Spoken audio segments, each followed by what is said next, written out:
Hi guys, welcome to concept clarity.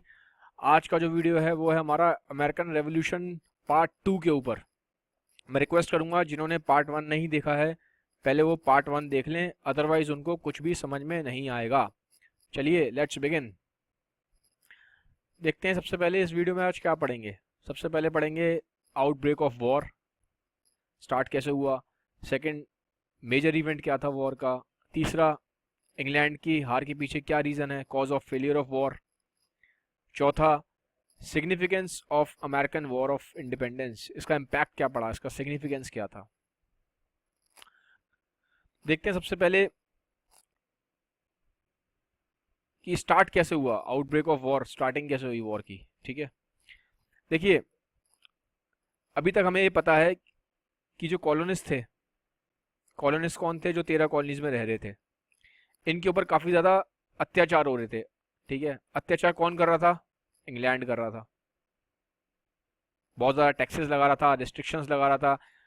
तो ये बहुत ज़्यादा उस टाइम गुस्से में थे कॉलोनिस्ट। तो इन्होंने क्या किया, इन्होंने एक मीटिंग बुलाई। ठीक है, इस मीटिंग को बोलते हैं फर्स्ट कॉन्टिनेंटल कांग्रेस। अच्छा, एक चीज़ और बता दूं, ये कांग्रेस का मतलब यहाँ पे कोई पॉलिटिकल पार्टी नहीं है। इंडिया में कांग्रेस एक पॉलिटिकल पार्टी है, बट यहाँ पे ये फर्स्ट कॉन्टिनेंटल कांग्रेस सिर्फ एक मीटिंग है। इस मीटिंग में कौन आया था, ये 13 कॉलोनीज के डेलीगेट्स आए थे। ठीक है, 13 कॉलोनीज के डेलीगेट्स आए थे, ये लोग मिलने आए थे यहाँ पे इस कॉन्टिनेंटल कांग्रेस में। ये कहाँ पे हुई थी, फिलाडेल्फिया में 1774 में। अच्छा, अब ये कॉलोनिस्ट जो मिले थे, क्यों मिले थे, क्या हुआ इस मीटिंग के अंदर। इस मीटिंग के अंदर इन्होंने एक पेटिशन लिखा। ठीक है, पेटिशन किसको लिखा, इंग्लैंड के राजा को। ठीक है, इंग्लैंड के किंग को लिखा। किंग कौन था उस टाइम इंग्लैंड का, किंग जॉर्ज। किंग जॉर्ज की ये पिक्चर है। ठीक है, इन लोगों ने क्या बोला, कॉलोनिस्ट ने एक पेटिशन लिखा इंग्लैंड के राजा को। क्या बोला उसमें, उसमें ये बोला कि जितना भी आपने हम हमारे ऊपर जो टैक्स लगाए हैं, उसकी वजह से जो हमें नुकसान हुआ है उसका हमें भुगतान करो। ठीक है, जितना भी टैक्स की वजह से हमें नुकसान हुआ है उसका आप हमें भुगतान करिए। ठीक है, they send a petition to king George for redress of those grievances, जितना भी नुकसान हुआ है हमारी कॉलोनीज को, उसका आप भुगतान करें। बट आपको लगता है किंग मानेगा, किंग ने नहीं माना। ठीक है, the appeal to the king had no effect, king ने उसको रिजेक्ट कर दिया, इनके पेटिशन को। अब इसकी वजह से क्या हुआ, कॉलोनीज के अंदर जो जितने भी कॉलोनिस्ट थे, इनके अंदर बहुत गुस्सा भर गया कि हमने किंग को पेटिशन भेजा और किंग ने हमें रिजेक्ट कर दिया। अब इनको पता चल गया कि अब एक ही तरीका है कि अब हमें आर्म्स उठाने पड़ेंगे। तो फिर तो फिर अप्रैल 1775 में यहाँ पे एक आर्म्ड कॉन्फ्लिक्ट हुई, एक लड़ाई हुई कॉलोनीज और ब्रिटिशर्स के बीच में। ये कहाँ पे हुई, लेक्सिंगटन अकॉर्ड में। नाम याद रखने की जरूरत नहीं है। इस कॉन्फ्लिक्ट में जो जीते थे वो कौन जीते थे, कॉलोनीज जीत गई थी। ठीक है, अब इस जीत की वजह से कॉलोनीज का कॉन्फिडेंस बहुत ज़्यादा बढ़ गया। ठीक है, तो इससे खुश हो गए इन्होंने फिर अपनी एक दोबारा मीटिंग बुलाई कॉलोनीज के डेलीगेट्स ने, जिसको बोलते हैं सेकंड कॉन्टिनेंटल कांग्रेस। ये नेक्स्ट मंथ बुला ली थी, मई में। तो आप ये देख सकते हैं, ये यहाँ पे डेलीगेट्स मिल रहे हैं, ये मीटिंग हुई है इनकी सेकंड कॉन्टिनेंटल कांग्रेस की। यहाँ पे जब ये लोग मिले तब इन्होंने बस डिसाइड किया कि अब यहाँ से अमेरिका का रेवोल्यूशनरी वॉर स्टार्ट होगा। बस यहीं से स्टार्ट हुआ है अमेरिका का रेवोल्यूशनरी वॉर। चलिए अब देखते हैं मेजर इवेंट्स ऑफ वॉर। ठीक है, देखिए अमेरिका की जो वॉर हुआ था इंडिपेंडेंस का, उसमें बहुत सारे बैटल्स हुए थे। हमें अब सारे बैटल्स और क्लैशेस तो नहीं देख सकते, हमें सबसे जो मेन बैटल है, सबसे जो मेन जो क्लैश है वो देखना है। तो चलिए देखिए, 13 कॉलोनीज को लड़ाई करनी थी। अब इनको लड़ाई करने के लिए पहले इन्हें क्या होना पड़ेगा, इन्हें होना पड़ेगा यूनाइट। और इनको यूनाइट करने के लिए क्या चाहिए, एक लीडर चाहिए। ठीक है, तो ये जो लीडरशिप थी, ये जो लीडर थे जिनके अंदर ये 13 कॉलोनीज यूनाइट हुई थी, ये थे जॉर्ज वॉशिंगटन। ठीक है, इन्होंने ही पूरी 13 कॉलोनीज को यूनाइट किया एक आर्मी के अंदर। जॉर्ज वॉशिंगटन अगर आप देखेंगे तो एक तरीके से बोलूं तो रियल हीरो हैं अमेरिकन वॉर ऑफ इंडिपेंडेंस के। पहली चीज तो ये है। सेकंड क्या है, जो दो अब लड़ाई किन किन के बीच थी, एक साइड तो था इंग्लैंड, सेकंड साइड था आपका अमेरिकन कॉलोनिस्ट, जो जितनी भी कॉलोनीज थी, ठीक है, प्लस यूरोपियन पावर्स इसके साथ थी। अमेरिका का साथ कौन दे रहा था, यूरोपियन पावर्स अमेरिका का साथ दे रही थी। कौन कौन सी यूरोपियन पावर साथ दे रही थी, France, Spain, Holland, Prussia, Prussia उस टाइम जर्मनी को बोलते थे। अच्छा एक बात बताता हूँ, अगर आपने पुराना वीडियो मेरा ध्यान से देखा है तो फ्रांस और इंग्लैंड के बीच हुआ था 7 ईयर वॉर। क्या हुआ था, 7 ईयर वॉर हुआ था। इस वॉर में फ्रांस की हार हुई थी, ठीक है, फ्रांस क्या हुआ था, हार गया था इस वॉर में। अब फ्रांस के अंदर क्या था, रिवेंज की एक भावना थी, ठीक है, उसको रिवेंज लेना था किससे, इंग्लैंड से। इसीलिए जो रिवेंज की भावना थी इंग्लैंड से, जो उसको रिवेंज लेना था, इसीलिए फ्रांस ने अमेरिका का साथ दिया इस वॉर में, ठीक है। तो एक साइड पे तो इंग्लैंड था और दूसरी साइड पे कौन था, अमेरिका और अदर यूरोपियन पावर्स, ये यूरोपियन पावर्स थी। अब देखिए इंग्लैंड को जो लीड कर रहा था इस वॉर में, इस लड़ाई में, वो कर रहा था लॉर्ड कॉर्नवालिस, ठीक है। और दूसरी साइड कौन था, जो अमेरिका को लीड कर रहे थे, अमेरिका और बाकी पावर्स को, वो थे जॉर्ज वॉशिंगटन। तो ये जो पिक्चर है, ये जो सामने आपको दिखाई दे रही है, लेजेंडरी पिक्चर है बहुत, क्योंकि यहाँ पे सरेंडर दिखा रहे हैं लॉर्ड कॉर्नवालिस का, ठीक है। यहाँ पे लॉर्ड कॉर्नवालिस हार गए थे, इंग्लैंड हार गया था, और लॉर्ड कॉर्नवालिस ने यहाँ सरेंडर किया है यॉर्क टाउन में 1781 में। अच्छा एक इंटरेस्टिंग फैक्ट और बताता हूँ, ये जो लॉर्ड कॉर्नवालिस थे ना, जो यहाँ पे हारे हैं इस वॉर में, बाद में यही इंडिया के गवर्नर जनरल बन के आए थे, ठीक है। और इन्होंने इंडिया के legendary freedom fighter Tipu Sultan को हराया था, ठीक है। टीपू सुल्तान को इस इन्हीं लॉर्ड कॉर्नवालिस ने इंडिया में जब गवर्नर जनरल बन के आए थे तो हराया था। तो एक फैक्चुअल इंफॉर्मेशन है। फिर जब ये यहाँ पे वॉर खत्म हुआ तो एक ट्रीटी ऑफ पेरिस साइन हुई ब्रिटेन और अमेरिका के बीच में, जिससे फाइनली अमेरिका को आज़ादी मिली। अब देखते हैं कि कॉज क्या रहा है इंग्लैंड के हारने का। देखिए सबसे पहला जो कॉज रहा है वो तो रहा है लॉजिस्टिकल प्रॉब्लम्स, ठीक है। लॉजिस्टिकल प्रॉब्लम्स में क्या आता है, इंग्लैंड और अमेरिका में, ठीक है, ये मान लीजिए अमेरिकन कॉलोनीज है, ये ब्रिटिश कॉलोनीज है अमेरिका में, इसमें जो डिस्टेंस था वो था 3000 किलोमीटर का। तो इंग्लैंड की जो आर्मी थी वो जो कॉलोनिस्ट से लड़ रही थी वो यहाँ पे लड़ रही थी 3000 किलोमीटर के डिस्टेंस पे। तो अगर उन्हें कुछ सामान चाहिए तो सामान पहुंचाने में यहाँ से यहाँ आर्मी को बहुत प्रॉब्लम होती थी, क्योंकि डिस्टेंस बहुत ज़्यादा था, तो लॉजिस्टिकल प्रॉब्लम्स बहुत आ गई थी। सेकंड था अनपॉपुलैरिटी ऑफ किंग जॉर्ज 3। अच्छा ये ध्यान रखिए, ये जो किंग जॉर्ज हैं ये, इससे कंफ्यूज मत हुए हो जाइएगा जॉर्ज वॉशिंगटन से। ये किंग जॉर्ज 3 हैं इंग्लैंड के राजा, ठीक है, कंफ्यूज मत होइएगा जॉर्ज वॉशिंगटन और किंग जॉर्ज 3 में। किंग जॉर्ज 3 इंग्लैंड के राजा थे, मैंने पुरानी स्लाइड्स में इनकी फोटो भी दिखाई है। तो अब क्या प्रॉब्लम थी, किंग जॉर्ज 3 इस वॉर को बहुत ज़्यादा पर्सनली ले गए थे, ठीक है। उनको लगता था कि उनको इनके ईगो पे बात आ गई थी कि कैसे ये जो कॉलोनिस्ट हैं ये हमको रिबेल कर रहे हैं, ठीक है, मैं एक राजा हूं, मेरे को कैसे कोई रिबेल कर सकता है। तो ये इस वॉर को बहुत ज़्यादा पर्सनली ले गए थे। सेकंड, इनके साथ के जो लीडर्स थे किंग जॉर्ज के साथ, जो और इनके अंडर में काम कर रहे थे लीडर्स, वो उनको धीमे धीमे छोड़ के जाने लगे, ठीक है। तो किंग जॉर्ज सीरियसनेस नहीं परख पाए सर्कमस्टेंसेस की, और अपने लीडर्स की पोटेंशियल, जो उनका लीडर्स का पोटेंशियल था, जो उनके साथ लीडर्स थे, उसको ये पहचान नहीं पाए, जिसकी वजह से इनके लीडर्स इनको छोड़ छोड़ के जाने लगे।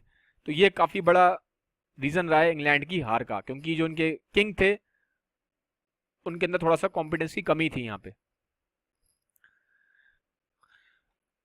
उसके बाद आप देखेंगे जो तीसरा बड़ा रीजन है वो है इंटरनेशनल असिस्टेंस। जो 13 कॉलोनीज थी उनको असिस्टेंस मिल गया था, किन से? यूरोपियन पावर से, स्पेशली फ्रांस से। ठीक है, तो इंग्लैंड एक तरीके से अकेला पड़ गया था और जो 13 कॉलोनीज थी इनको अलग अलग यूरोपियन पावर सपोर्ट करने आ गई थी। लास्ट स्लाइड में मैंने इसके बारे में थोड़ा डिटेल में बताया है, आप चेक कर सकते हैं दोबारा। फिर लीडरशिप ऑफ जॉर्ज वॉशिंगटन। देखिए, जॉर्ज वॉशिंगटन बहुत ही एक करिज्मेटिक लीडर थे, बहुत ही पावरफुल लीडर थे, और ये बोला जाता है कि अगर वॉर में आपकी आर्मी वीक भी है लेकिन अगर आपका लीडर बहुत स्ट्रांग है तो आपके वॉर जीतने के चांसेस बहुत ज़्यादा बढ़ जाते हैं। तो जॉर्ज वॉशिंगटन अपने आप में बहुत ही स्ट्रांग और इन्फ्लुएंशियल लीडर थे। कुछ फैक्ट्स बताता हूँ मैं जॉर्ज वॉशिंगटन के बारे में आपको। ये पिक्चर है जॉर्ज वॉशिंगटन की, ठीक है। ये जॉर्ज वॉशिंगटन इंडिया के यूएस के फर्स्ट प्रेसिडेंट थे। यूएस के फर्स्ट प्रेसिडेंट थे जॉर्ज वॉशिंगटन। और यूएस की इस टाइम पे जो कैपिटल है वॉशिंगटन डीसी, वो भी इन्हीं के ऑनर में है, इन्हीं के नाम के ऑनर में। ठीक है, तो उससे आप अंदाजा लगा सकते हैं कि कितना बड़ी पर्सनैलिटी और कितनी इन्फ्लुएंशियल लीडर हैं ये। अब हम देखते हैं कि इस वॉर का इम्पैक्ट क्या हुआ, सिग्निफिकेंस क्या है इस वॉर का। सबसे पहला सिग्निफिकेंस, यूएस का बर्थ हुआ। ये जो 13 कॉलोनीज थी ये कन्वर्ट हो गई फिर 13 स्टेट्स में। ठीक है, यही 13 स्टेट्स यूनाइट होकर इन्होंने बनाया यूनाइटेड स्टेट्स ऑफ अमेरिका। यहाँ से जन्म होता है यूएसए का। ठीक है, पहली चीज तो ये। सेकंड, वर्ल्ड का पहला कॉन्स्टिट्यूशन लिखा गया, वर्ल्ड का सबसे पहला रिटन कॉन्स्टिट्यूशन यूएस का है। ठीक है। थर्ड, रिपब्लिक स्ट्रक्चर बना। रिपब्लिक स्ट्रक्चर क्या होता है? देखिए, इस वॉर से पहले तक यूरोप में एक प्रथा थी, एक ट्रेडिशन था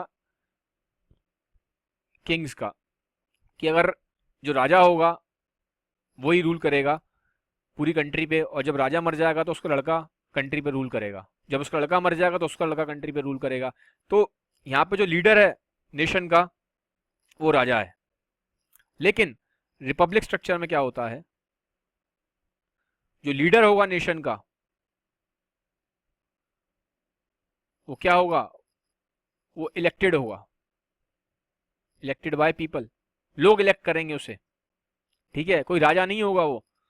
ठीक है, तो ये राजा की प्रथा यहाँ पे खत्म हुई। फर्स्ट टाइम यूएस ने क्या करा, रिपब्लिक स्ट्रक्चर को अपनाया।